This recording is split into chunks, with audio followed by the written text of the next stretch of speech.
PPU fines PTBP 1 billion rupiah for delay share takeover notification.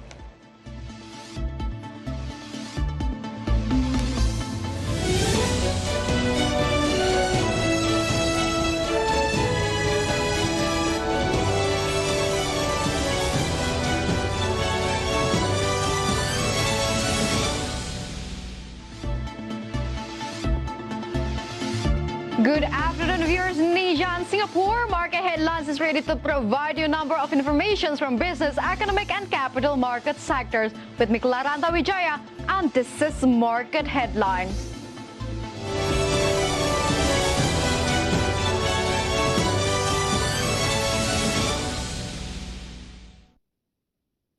Indonesia's trade balance posted a surplus of 1.96 billion US dollar in January 2021, with export valued at 15.3 billion US dollar and import activities reaching 13.34 billion.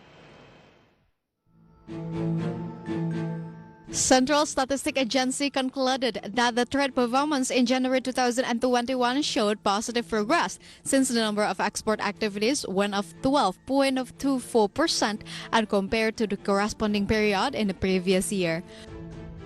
Export valued at 15.3 billion US dollar and import activities reaching 13.34 billion US dollar. According to Suharyanto, as the head of Central Statistics Agency, this is much better as compared to last year.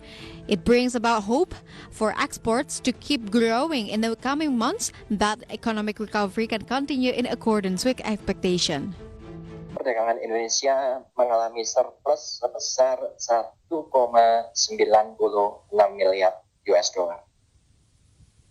Posisi ini jauh lebih bagus kalau kita bandingkan misalnya dengan posisi neraca perdagangan pada bulan Januari tahun 2020 yang pada waktu itu mengalami defisit 640 juta US dollar, atau juga pada bulan Januari tahun 2019 yang pada waktu itu mengalami defisit sebesar 980 juta US dollar. At the start of the year, export in the agriculture sector increased by 13.91% and export in the industry sector rose by 11.72%. And there was also mining exports that went up 16.92%. From Jakarta, Rahajo Patmo for IDX Channel.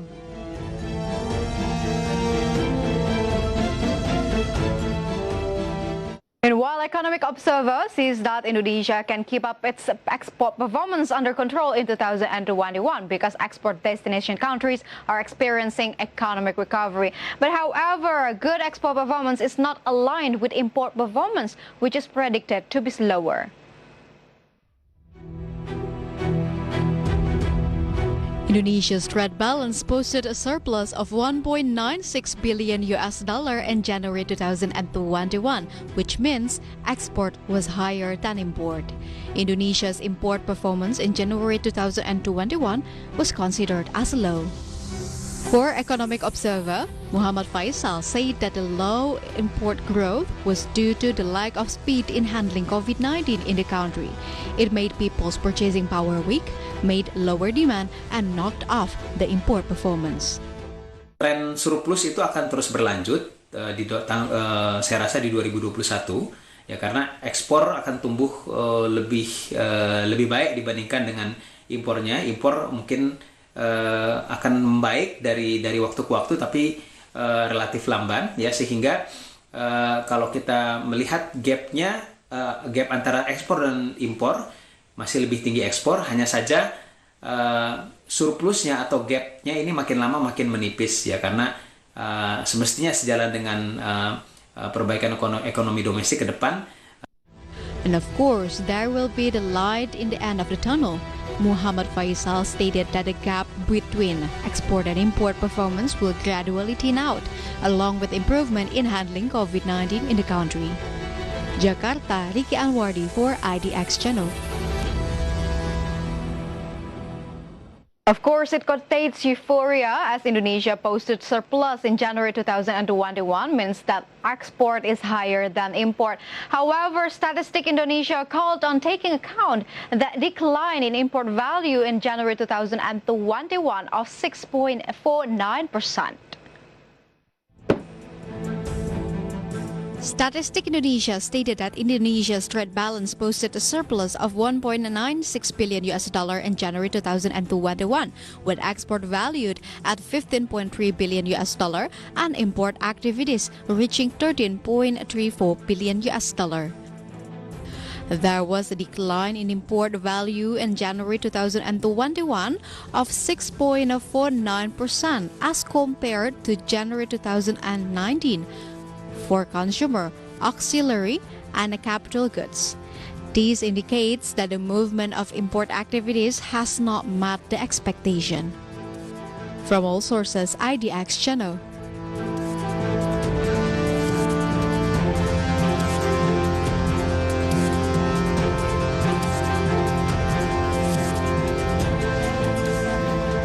The Ministry of Finance claims that the social assistance provided through the National Economic Recovery Program has succeeded in saving 5 million people from poverty.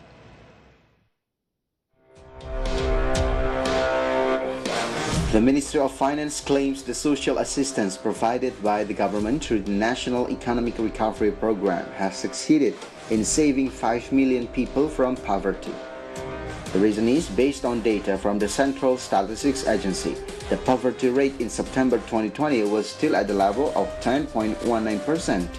This figure is below the World Bank estimate, which stated that the number of poverty in Indonesia could reach 11.8% due to the COVID-19 pandemic. Head of the Fiscal Policy Agency Februari in an official statement stated that the National Economic Recovery Program throughout 2020 is estimated to be able to save more than 5 million people from becoming new poor. Februari said that the policy intervention through the program not only protects the consumption of the poor and vulnerable to the poor, but also the middle class. The social assistance program provided by the government includes the expansion of recipients and benefits of the Family Hub program and basic food cards, Jabodetabek Basic Food Assistance, Cash Need Assistance, Village Fund Direct Cash Assistance, PKH Right Assistance, Cash Assistance for Basic Food Card recipients, salary subsidies, pre-work cards to discounts on electricity rates. From all sources for IDX Channel. Market headlines will be right back after this quick break. Stay tuned.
Lara Antawijaya. I'm associate producer and news presenter on Market Headlines. As Market Headlines starts at 4:30 p.m., which is in line with the closing market, therefore we summarize the market conditions only for you. And my job in here as a journalist, I give concise and accurate news for the audience. And also, being a journalist is not only a job for me, but it is also a passion.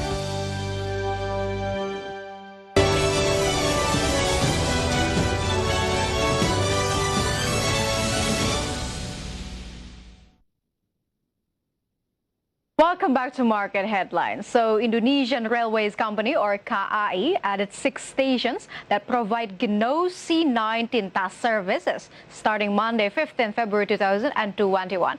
With this addition, there are a total of 8 train stations that serve COVID-19 detections by using Genoas. Indonesian Railways Company, or KAI, added 6 stations that provide Genoa C19 task services starting Monday, 15 February 2021. With this addition, there are a total of 8 train stations that serve COVID-19 detection by using Genoas. KAI management stated that the fee for obtaining Genoas inspection services is 20,000 rupiah per test. Furthermore, KAI explained the requirement to be able to do a test with Genoa C19 at the station is that prospective passengers must have a ticket or a long-distance train booking code that has been paid off. For information, according to the Ministry of Transportation Circular Letter number 20/2021, Genoa C19 is one of the options for COVID-19 detection tests that long-distance train passengers can choose as a travel requirement. In addition, Genoa is targeted to open services at 44 stations owned by Indonesian Railways Company. From all sources for IDX Channel.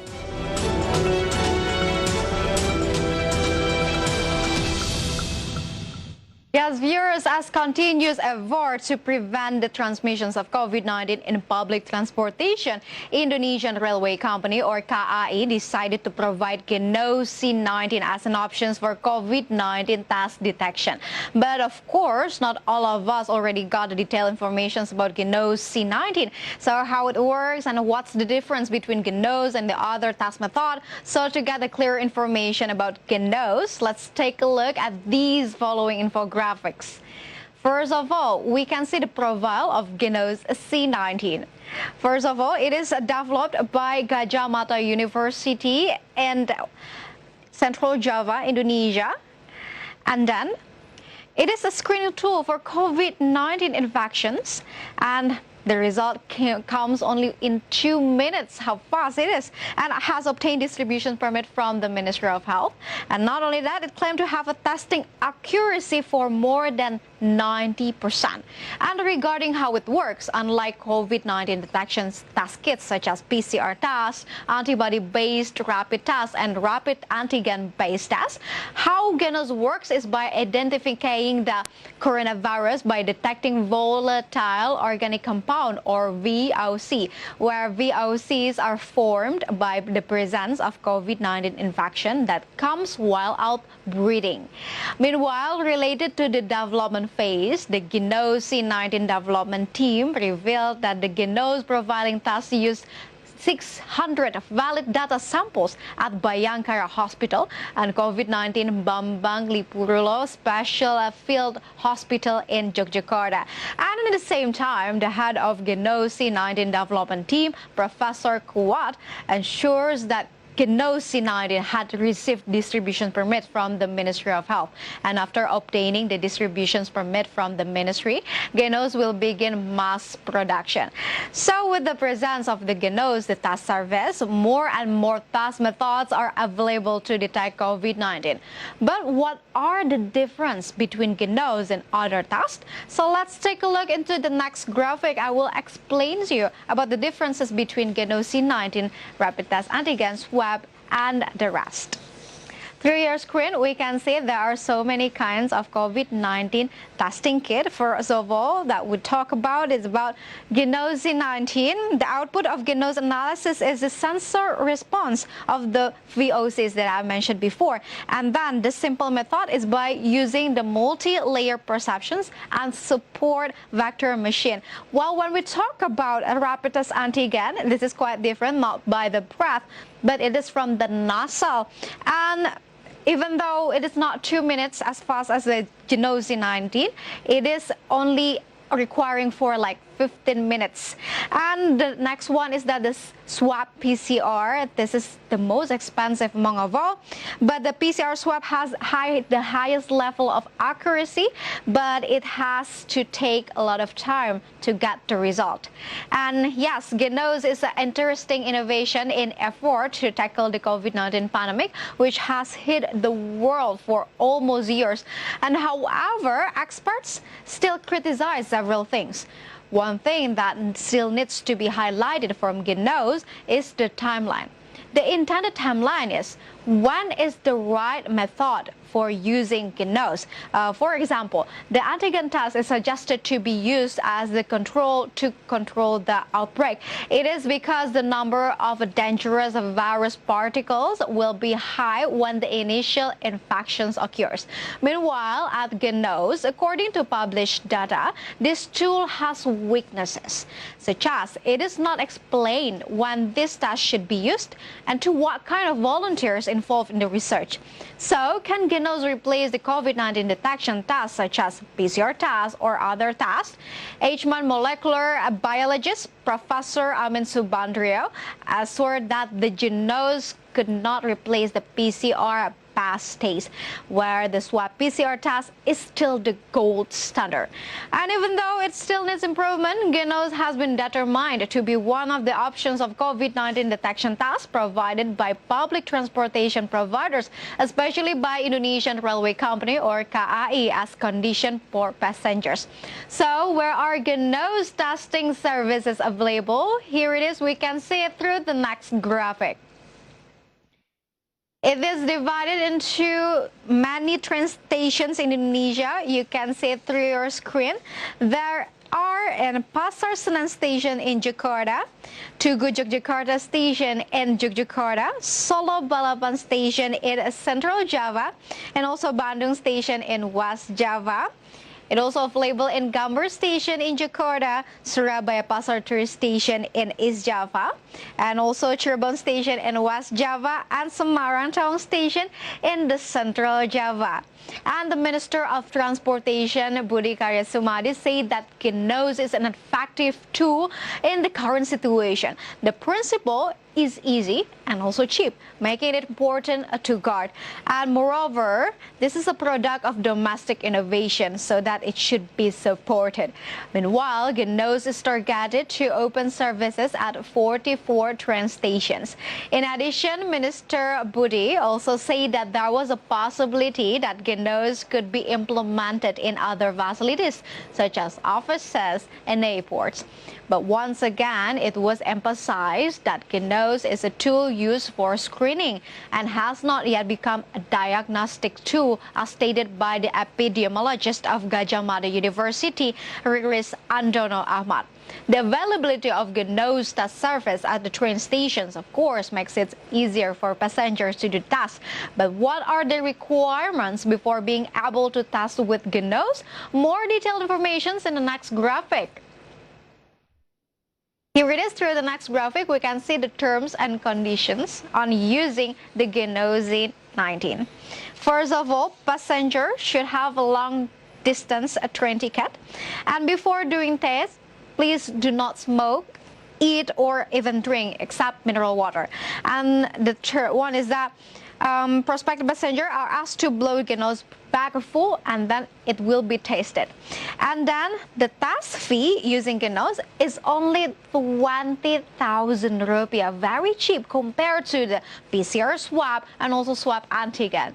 And the Indonesian Railways Company revealed that since it was implemented at Tugu Station and Pasar Senen Station, Genozi has received positive responses from the public. And in fact, since February 3rd until now, 18,000 train passengers have used this service. However, despite receiving positive response and support from various parties, the Genos development team ensures that efforts to improve Genos will still be carried out, where the improvements, including strengthening productions to meet the required capacity and further research on the implementation of the Genos.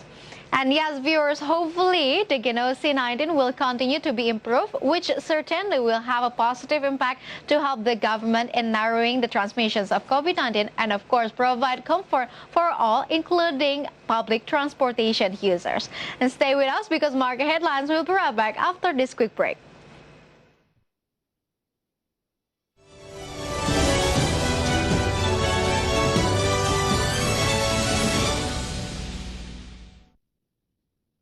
Bagaimana outlook UMKM di 2020 ini, Pak Leonard? Saya ingin mengajak terutama anak-anak muda bagaimana caranya supaya nantinya ini bisa berkooperasi dengan baik. Dan ini sudah dimulai.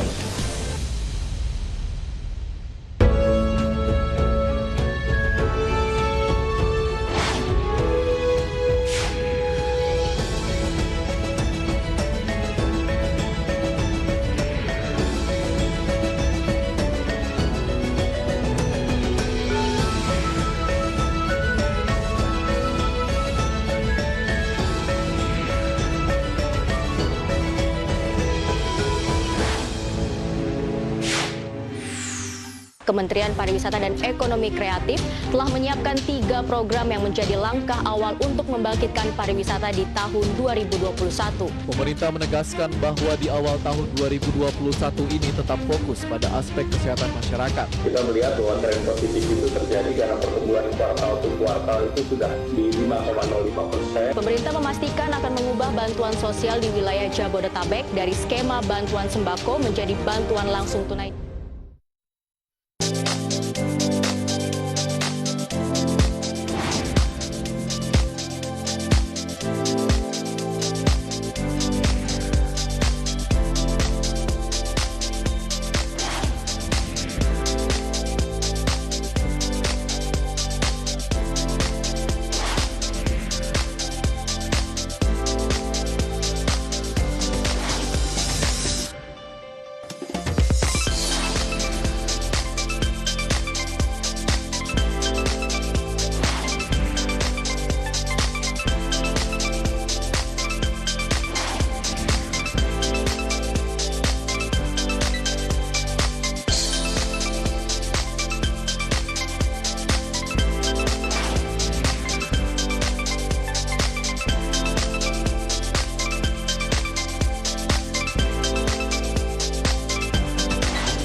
Viewers, let's take a look at Jakarta Composite Index intraday movement. So earlier today, JCI was open at the level of 6,278.86, and then approaching the closing time in the first session, the index was on the level of 6,289.58, and then the index was showing strengthening trend by the second session closing time. The index was closed at the level of 6,292.39. In short, JCI went up 0.35%. Next, we are going to see the sectoral movement. Leading the dynamics of today's trading, we got finance as the leader of the strengthening trend that went up 0.83%. Agriculture went up 0.78%. Constructions went down 0.85%. And Misk Industry went down 0.6%. And moving on to the top gainers and the top losers, here are the key highlights from today's trading session. We got tints that went up 10.95%. We got agro that went up 9.09%. We got BBTN that went up 4.01%. And we got KIEF that went up 9.02%. Meantime, for the top losers for today's trading session, we got ANTM that went down 1.03%. Waskita that went down 0.31%. We got BBRI that went down 0.85%, and Telkom Indonesia that went down 0.31%. Next, we're going to see the intraday movement of rupiah towards US dollar. So rupiah opened at the level of 13,876. Rupiah was also showing strengthening trend towards US dollar. I was closed at the level of 13,853. In summary, rupiah went up 0.18%.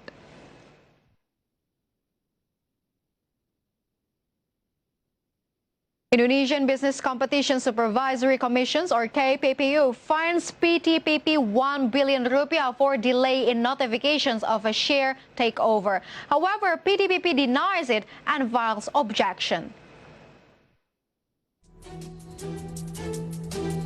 Listed company PTPP was late in notifying and share acquisitions of PT Centurion Perkasa Iman. Previously, PTPP took over 57% of PTCPI shares by July 3, 2019 and effective on July 4, 2019. This corporate action should be submitted to KPPU by no later than August 14, 2019.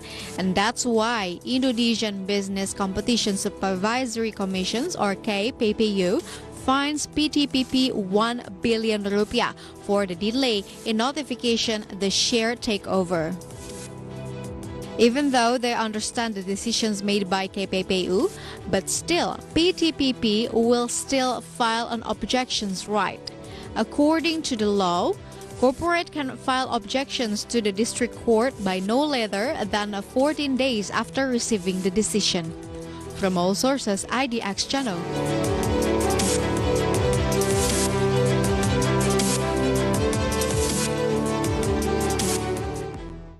Step aside from market condition as coronavirus pandemic takes a big role on current economic situation. Here it is an update data about coronavirus globally.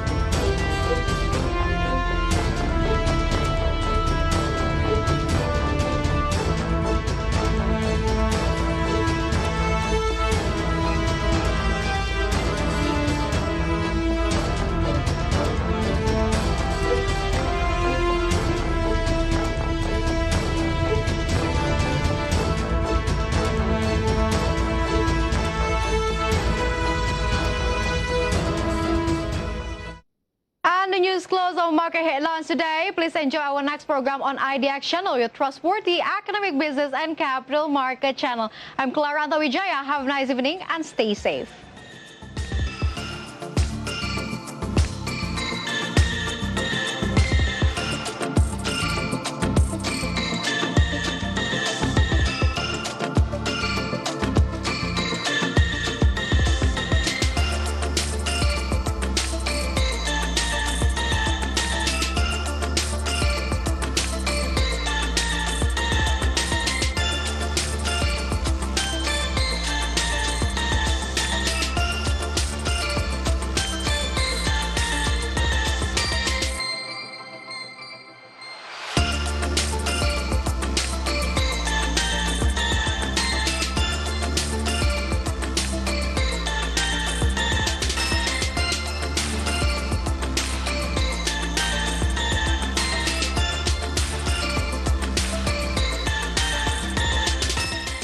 Kunci dari kesuksesan hulu migas Indonesia ke depan ini apa, Pak? Fleksibilitas fiskal yang akan dikeluarkan untuk menjaga keekonomian. Investor akan datang itu saja.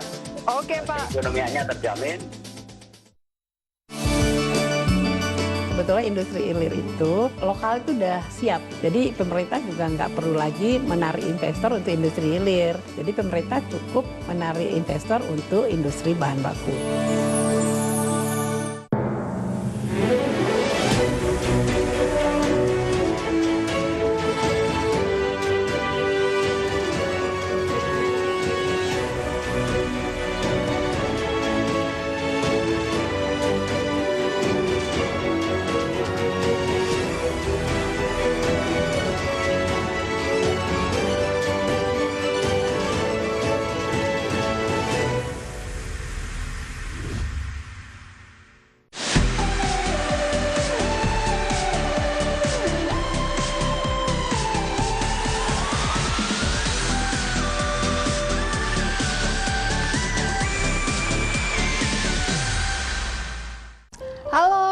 pemirsa IDX Channel, senang sekali saya Prisa Sampodatu kembali menjumpai Anda dalam Decision Maker, program yang akan menghadirkan perbincangan spesial bersama sejumlah pengambil keputusan di negeri ini. Iya pemirsa, hari ini saya sedang berada di Kementerian Perindustrian, akan berbincang spesial bersama dengan Direktur Industri Kecil dan Menengah serta Aneka terkait dengan seperti apa sih IKM menjadi tulang punggung dari perekonomian bangsa. Dan sebelum memulai